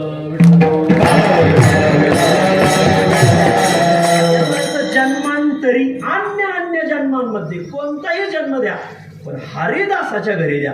हरिदासाची घरी मज उपजवा जन्मांतरी मनसी काही मागा हेची देगा पांडुरंगा देवा. हरिदासाच्या घरी जन्माला घालशील पण जर साधू संत घरी आले तर आमच्या अंगात ताठा ठेवशील. मग साधू संताला वाकण्याची बुद्धी आम्हाला दे. अभंगाच्या 3ऱ्या चरणात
जाताला जो नको म्हणी देवा, तू मला हरिदासांच्या घरात जन्म देशील, पण माझ्या अंगात ताठा ठेवशील. गर्व होता ताठा, जातो यमपंथे वाठा. मग मला लिहिता शिकव. साधू संत जर दिसले तर त्यांना दर्शन घेताना माझ्या मनात लाज आली नाही पाहिजे. संता लोटांगणी जाताला जो नको म्हणी, तुका म्हणे अंगे शक्ती देईनाचे रंगी. देवा, माझ्या अंगात अशी ताकद दे, अशी शक्ती दे की तुझ्या रंगात मी थै थै थै थै नाचेल. तुझे नाम गाऊ आता, तुझे रंगी नाचो थाता. हरिभक्तांच्या कथेचा जो रंग आहे, भजनाचा रंग आहे, त्या भजनाच्या रंगात मला नाचण्यासाठी शक्ती दे. तुका म्हणे अंगी शक्ती दे नाचे रंगी, मनसी काही मागा हेची देगा पांडुरंगा. आपली वेळ संपत आलेली आहे, संपलीच आहे. हरिदासाची घरी मज उपजवा जन्मांतरी. मनसी काही मागा ह्याची निगा पांडुरंगा, संता लोटांगणी जाता लाज नको म्हणे. संतांच्या दर्शनासाठी जाण्यासाठी लाज मनात नको. संतांच्या दर्शनाला जाताना लाज नको. संतांचं दर्शन एवढं महत्वाचं आहे का? हो. संतांच्या दर्शनाचे, लोटांगणाचे, अभिवादनाचे शास्त्रात काही फलश्रुती सांगितलेली. अभिवादनशीलस्य नित्यमृद्धोपसेविनः चत्वारी तस्य वर्धन्ते आयुर्विद्या यशोबलम. साधू संतांचं जर दर्शन घेतलं तर त्याच्या 4 गोष्टी वाढतात. आयुष्य वाढतं, विद्या वाढते, यश वाढतं, बल वाढतं. आयुष्य वाढतंय ना हो. संतांचं दर्शन घ्या, काम करा, नक्की त्याचं आयुष्य वाढणार. बरं, विद्या वाढेल, यश वाढेल, बल वाढेल. एक 2 मिनिटाचा महिपती महाराजांनी लिहिलेला प्रसंग सांगतो, सेवा संपवितो. संतांचं दर्शन घेतलं, अभिवादन केलं संतांना, तर आयुष्य कसं प्राप्त होतं. म्हणून त्यांना लोटांगण घालताना माणसाने लाजू नये. कबीराच्या घरी आले संतजन, रात्र झाली जाणं 2 प्रहर. नामदेव महाराजाच्या गाथ्यात महिपती महाराजांनी लिहिले. एकदा कबीर महाराजांच्या घरी ज्ञानोबा नामदेव महाराज तीर्थयात्रा करता करता मुक्कामी आले. आणि मग देखून या संता घातले लोटांगण. सर्व संतांना पाहून लोटांगण घातलं. बायकोला उठवलं, अगं उठ उठ उठ, वारकरी आले, उठी उठी कांते, स्वयंपाक कर, वारकऱ्याला जीव घालायचंय. सर्वांना वारकऱ्याला बसण्या टाकल्या. वारकरी बसले. बायकोने बारीक चेहरा केला. पत्नीच्या चेहऱ्यावरून मालकाने भाव वाचायचे असतात. कबीराने भाव वाचले. काय झालं? अहो घरात काहीच नाही, आपल्या घरी काहीच नाही, काय खाऊ घालायचं? म्हटले मग आता असं करा, बाजारात जाऊ. काय होणार? रात्र झाली जाणं 2 प्रहर रात्र, दुपार झाली, 12 वाजले ना. मग तर 2 प्रहर रात्र झाली, काय आणायचं? जा म्हणले बाजारात. बाजार कुठे? आता रात्र झालेली ना. म्हणजे एखाद्याचं वाण्याचं घर फोडा, पण काहीतरी घेऊन या. मग कबीर आणि त्यांचा मुलगा कमाल दोघे जण बाजारात गेले. वाण्याचं घर दुकान पाहिलं. दुकान पाहिल्यानंतर दुकान फोडलं, पण स्वतःसाठी नाही, वारकऱ्यांसाठी. फोडल्यानंतर पुढे त्या देखिल्या द्रव्याच्या राशी. कमाल आत शिरला. कमालाने पाहिलं तर पुढे द्रव्याच्या राशी पडलेल्या त्या दुकानदाराच्या. नये उपयोगाशी आमची या, याला हरिदास म्हणायचे. हे पैसे आमच्या काय कामाचे, असंच म्हणत जाऊ. हो, पैसे नको. पुढे ते देखिले डाळ आणि पीठ, आनंदले मोठे म्हणत याचे. वा वा वा वा वा. डाळ आणि पीठ पाहिजे. संतांच्या पुरती घेतली सामुग्री. याला कोणी चोरी म्हणल का? आता पैसे घेतले नाही, संतांच्या पुरती घेतली सामुग्री. मोठं ते बांधली, वरी त्याने मोठ बांधली, कबीराच्या हातात दिली. मग आता लगेच बाहेर पडायचं ना. म्हणले असं नको. मग अहो त्या पैसे उघडे पडलेत. त्या वाण्याला जागा करून येतो, बाबा तुझे पैसे उघडे येत, दार मोडलंय. आता याला चोरी म्हणेल का कोणी? आणि जर म्हणत असेल तर त्याला वाङ्मयाचा अर्थच कळाला नाही, असा अर्थ आहे. आणि मग वाण्याला जागा केला, रे वाण्या उठ, आम्ही तुझी चोरी केली, धान्य घेऊन चाललो, पैशाला हात लावला नाही, दार उघड आहे, जरा लक्ष ठेव. आणि कमान पुढे निघाल्यानंतर खिडकीतून बाहेर पडणार, लगेच पाय धरले कबीराने, आपल्या त्या वाण्याने. पाय धरल्यानंतर विठ्ठल विठ्ठल.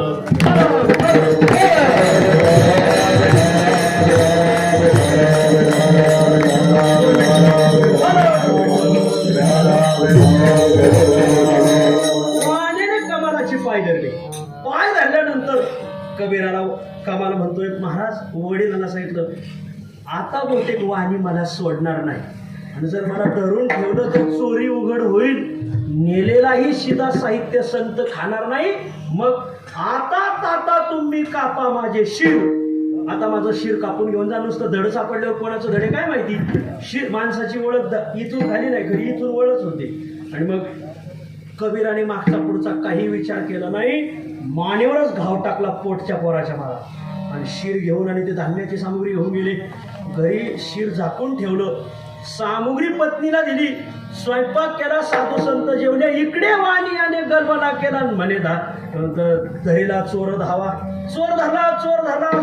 पहाट झाली. सकाळ उजडली. सूर्यनारायणाची किरण आली. सूर्यनारायण उगून आले. आणि राजा श्रुत झाली वार्ता गावीच्या राजाला श्रुत झाली वार्ता. सांगितलं म्हणे त्या चोराला शिळी घाला. चोरी झाली, शिळावर घाला. आता कोणाला शिळ घालायचं? इथून खाली असतं त्याला रुंड म्हणतात, इथून वर असतं त्याला मुंड म्हणतात. रुंड असे तेथे मुंड तो नाही. म्हणजे रुंड आहे पण मुंड नाही. रुंड शिळावर घाला. मग भागीरथी तिरी रोवी याला शिळ. काशीला भागीरथी तीर्थ आहे, भागीरथीच्या तीरावर शिळो रोवला आणि ते रुंड त्या शिळोवर नेऊन घातलं. इकडे पहाटे सकाळचा काकडा आरती झाली. सर्व पुन्हा कबीराच्या पत्नीने स्वयंपाक केला, वारकरी जेवू घातले. वारकरी ज्ञानोबराय नामदेव महाराज दर्शन घेऊन निघाले आणि पंथ भाकरी ते गजरा हरीच्या नामाचा आणि पंथ भागीरथीचा धरिला त्यांनी. नेमकी दिंडी भागीरथीच्या काठावरून संतांची दिंडी तिथून चालली तर कमालाचं प्रेत होतं त्यावर. कमाल तिथून संता लोटांगणी जाता लाज नको म्हणी ते रुंड त्या वारकऱ्याला पाहून हात जोडायचं, वारकऱ्याला पाहून हात जोडायचं. दिंडीच थांबली. म्हणजे काय प्रसंग आहे हा? हे धड म्हणले याला वर मुंड नाही, नुसतं रुंड आहे आणि हात का जोडतोय? आपल्याला नमस्कार का करतोय? कबीर गप्प होते. कबीर वाट लावण्यासाठी आले होते त्यांना. कबीराचं भरून हृदय आलं, पण जर अश्रूचा बांध फुटला तर हे आपलंच बाळ हेच नक्की लोकांना कळेल. गप्प बसल्यानंतर मग मात्र नामदेव महाराज म्हणजे अरे साधू संतांचं दर्शन घेतोय आणि त्याला जर मृत्यूची वाट जर सापडत असेल तर उद्यापासून साधूचं दर्शन पण येणार नाही. मग हे बाळ जिवंत झालंच पाहिजे. ज्ञानोबाराय जरा तुमची किमया दाखवा. ज्ञानोबाराने सांगितलं जर याचं मुंड भेटलं तर हे रुंड नक्की उठेल. हे ऐकल्यानंतर कबीराच्या आशा प्रफुल्लित झाल्या. म्हणजे याचं मुंड घेऊन येऊ का? म्हणजे कोणाचं आहे, कोणाचं प्रेत आहे, काय प्रकरण आहे? कबीराने सांगितलं म्हणे चोर तो देखील हरिभक्त. हा हरिभक्त चोर आहे. तुमच्यापाशी त्याचे गुंतले संचित म्हणून दंडवत केले त्यांनी संता लोटांगणे. त्याचं काहीतरी प्रारब्ध तुमच्याजवळ गुंतलंय म्हणून तर ते रुंड तुम्हाला हात जोडत आहे. मग ज्ञानोबराय म्हणजे याचं मुंड घेऊन या, पांडुरंगाच्या कृपेने हे बाळ जिवंत होईल. आणि मग कबीर महाराज मुंड आणायला गेले तोपर्यंत वैष्णवांनी ते खाली उतरलो. संपूर्ण काशी नगरी राजासह गोळा झाले. आता पुढं काय होतंय पायाला पाहण्यासाठी सर्व गोळा झाले. आणि तिकडे कबीराची पत्नी ते मुंड मांडीवर घेतलं. संत निघून गेले होते. धाय मोकलून रडत होती. म्हणे धन्य बाळा येऊनी पोटाशी, धन्य बाळा की साधू संतांसाठी जीव खर्ची घातला, धन्य असाच बाळ आमच्या पोटी जन्माला आलं पाहिजे. आणि ते काय ती माता माऊली तिचे ते वाक्य ऐकून कबीर महाराज तिथं आले. आणि कबीराने सांगितलं अगं हे आपलं बाळ जिवंत होईल. म्हणजे कसं होईल? म्हणजे ज्ञानोबा आहेत ते. अरे ते मेलेले पितर स्वर्गातून आणून जीव घालू शकतात, तर त्यांना हे कमाल जिवंत करणं काही अवघड नाही. काय सांगता हो? ते मुंड घेऊन आले. पाहिलं तर हा कबीरांचाच मुलगा आहे कमाल. म्हणजे काय प्रकरण? मग सर्व प्रकरण सांगितलं कबीराने. मग त्या वाण्याला राजाला माफी मागितली. मी माझ्यासाठी नाही, आम्ही पोटात काटे भरू पण समाजाचं चोरून खाणार नाही. संत जेवले विषय संपला.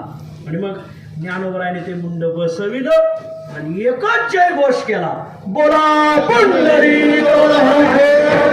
श्री ज्ञानदेव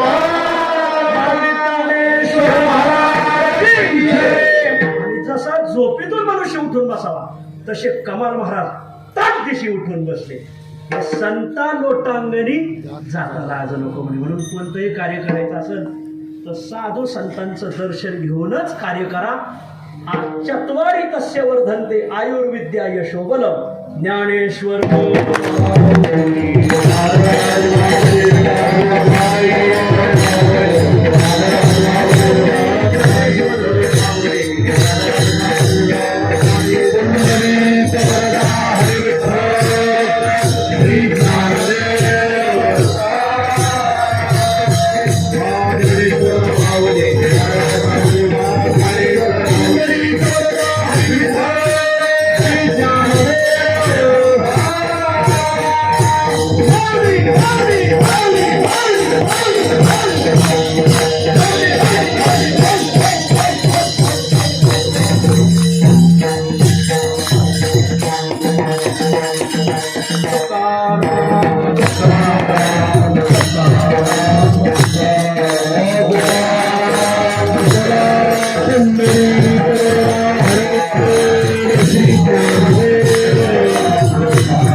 मनसी काही मागा हेच देगा पांडुरंगा.